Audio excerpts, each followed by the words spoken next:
Hi friends, welcome to my story channel. நாம் இன்றைக்கி பார்க்க போகிற ஸ்டோரி என்ன அப்படின்னா, மருமகனிடம் மாமியார் மறைத்த அந்த ஒரு விஷயம் இறுதியில் தெரிந்த அதிர்ச்சி உண்மை.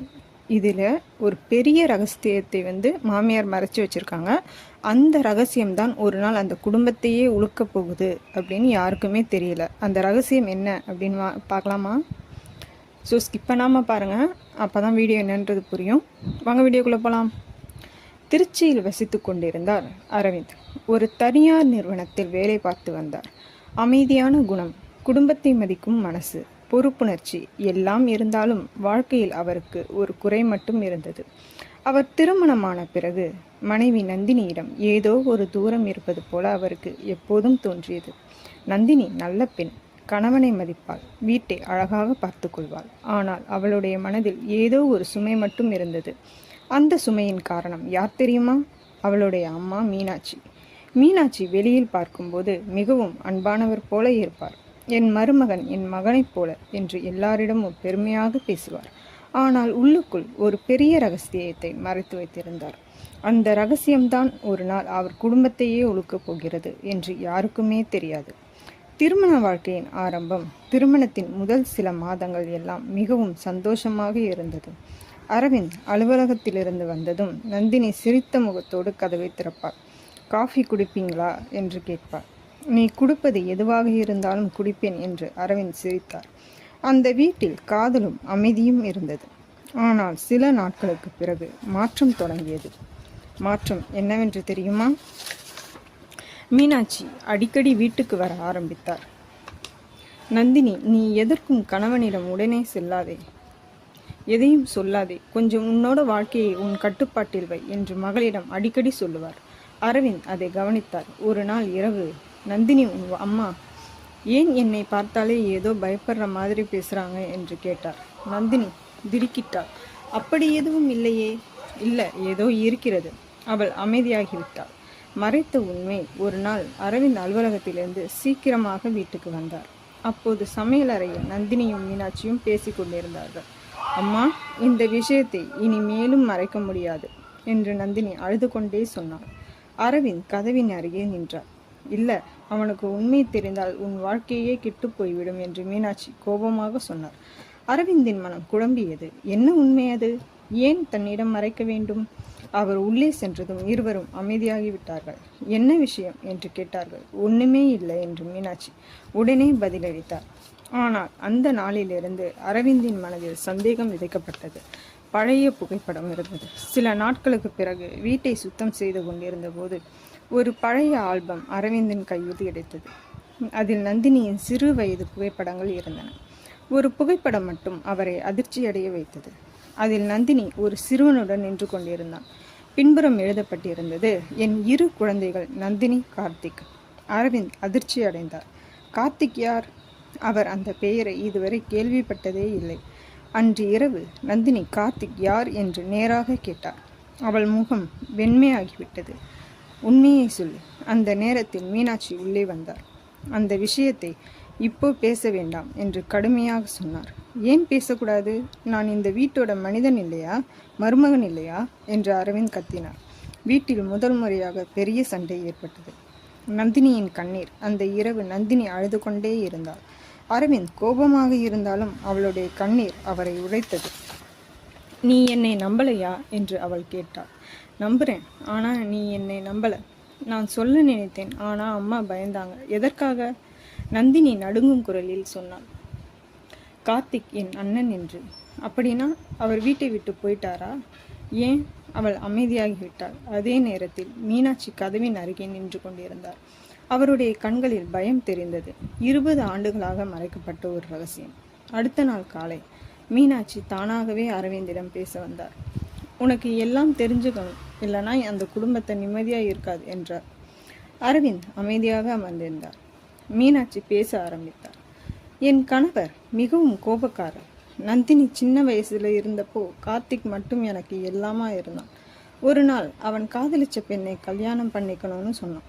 ஆனால் என் கணவர் சம்மதிக்கலை. வீட்டில் பெரிய சண்டை வந்தது. அந்த இரவு அவன் வீட்டை விட்டே போயிட்டான். அதற்கு பிறகு அவனை எங்குமே காணலை. அரவிந்த் கவனமாக கேட்டுக்கொண்டிருந்தார்.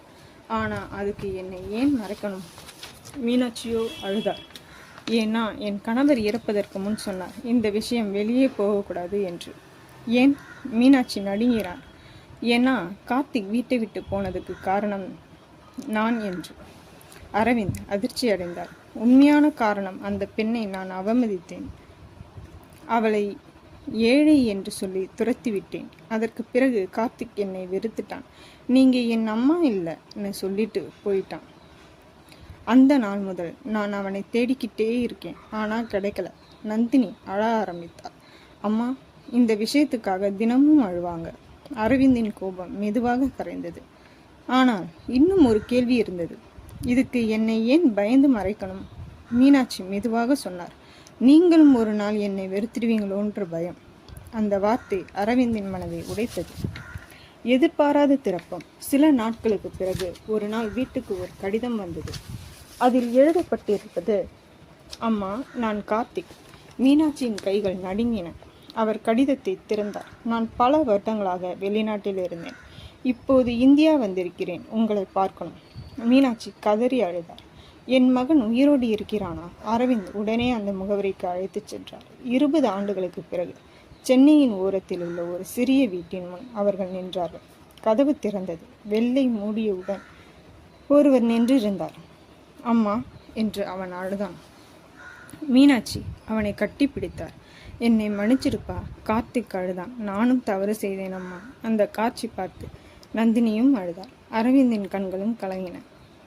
அவர்கள் பேசிக்கொண்டிருக்கும் போது கார்த்திக் ஒரு புகைப்படத்தை காட்டினார். அதில் ஒரு சிறுவன் இருந்தான். இவன் என் மகன் என்றார். அவனுக்கு இப்போ 18 வயசு, என் பேரன். ஆனால் அடுத்த நொடியில் கார்த்திக் சொன்ன வார்த்தை எல்லாரையும் அதிர்ச்சி அடைய வைத்தது. அம்மா, அவனுக்கு பெயர் அரவிந்த். அரவிந்த் அதிர்ச்சி அடைந்தார். என் பெயரா? ஆம் என்று கார்த்திக் சிரித்தார். ஒரு நாள் என் குடும்பத்துக்கு நல்ல மனிதன் வருவான்னு நம்பினேன். அதனால் அந்த பெயர் வைத்தேன். அந்த நொடியில் அரவிந்த் கண்களில் கண்ணீர் வந்தது. மீனாட்சி அமைதியாக சொன்னார். கடவுள் சில நேரம் தண்டிப்பார், ஆனால் குடும்பத்தை மட்டும் பிரிக்க மாட்டார் என்று.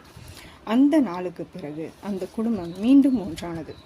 மீனாட்சி மனசில் இந்த குற்ற உணர்வை விடுத்தார். நந்தினி நிம்மதியாக வாழ ஆரம்பித்தார். அரவிந்த் ஒரு விஷயத்தை புரிந்து கொண்டார். குடும்பத்தில் மறைக்கப்படும் உண்மைகள் ஒரு நாள் வெடிக்கும். ஆனால் அன்பு இருந்தால் உடைந்த உறவுகளும் மீண்டும் சேரும் என்று. இந்த கதையில் மிகப்பெரிய பாடம் என்னவென்றால், உண்மையை மறைப்பது ஒரு குடும்பத்தை காப்பாற்றாது. அது உறவுகளுக்கு இடையில் தெரியாத சுவர்களைப் போலவே இருக்கும். மீனாட்சி தனது மகளின் காதலை புரிந்து கொள்ளவில்லை. சமூக நிலை, பணம், மரியாதை போன்றவற்றை முன்னிலைப்படுத்தி மனித உறவுகளை புறக்கணித்தார். அந்த ஒரு முடிவு ஒரு மகனை 20 ஆண்டுகள் குடும்பத்திலிருந்து பிரித்தது. பல குடும்பங்களில் இதே போன்ற சம்பவங்கள் நடக்கின்றன. பெற்றோர் நான் சொல்வதுதான் சரி என்ற எண்ணத்தில் குழந்தைகளின் மனதை புரிந்து கொள்ள மறுக்கிறார்கள். அதனால் உறவுகள் உடைகின்றன. அதே நேரத்தில் இந்த கதை கணவன் மனைவி உறவுக்கும் ஒரு முக்கியமான பாடத்தை தருகிறது. நந்தினி தனது கணவனிடம் உண்மையை மறைத்தது அவர்களுக்குள் சந்தேகத்தை உருவாக்கியது. திருமண வாழ்க்கையின் அடிப்படை என்ன? நம்பிக்கை. அந்த நம்பிக்கை உடைந்துவிட்டால் அன்பு இருந்தாலும் மனதளவில் தூரம் உருவாகிவிடும் அல்லவா? ஒரு குடும்பத்தில் எந்த பிரச்சனையாக இருந்தாலும் அதை வெளிப்படையாக பேசுவது மிகவும் அவசியம். அரவிந்த் இந்த கதையின் முக்கியமான மனிதர். ஏன் தெரியுமா? அவர் கோபப்பட்டார், சந்தேகப்பட்டார், ஆனால் இறுதியில் புரிந்து கொள்ள முயன்றார். பலர் இந்த இடத்தில் உறவை உடைத்திருப்பார்கள், ஆனால் அவர் செய்த வேறு.